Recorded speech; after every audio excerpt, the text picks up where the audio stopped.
Welcome to our step-by-step guide on how to allow microphone access on Snapchat for your Android device.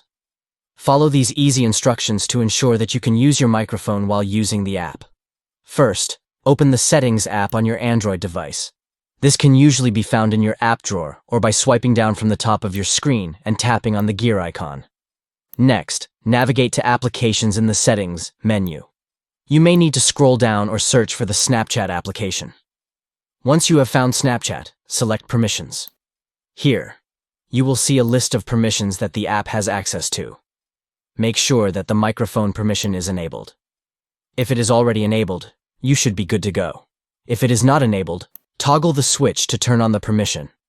After you have enabled the microphone permission, it is important to restart the Snapchat app.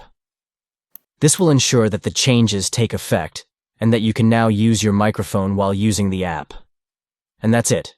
You have successfully allowed microphone access on Snapchat for your Android device. Now you can enjoy using all of the app's features that require microphone input. Thank you for watching and happy snapping.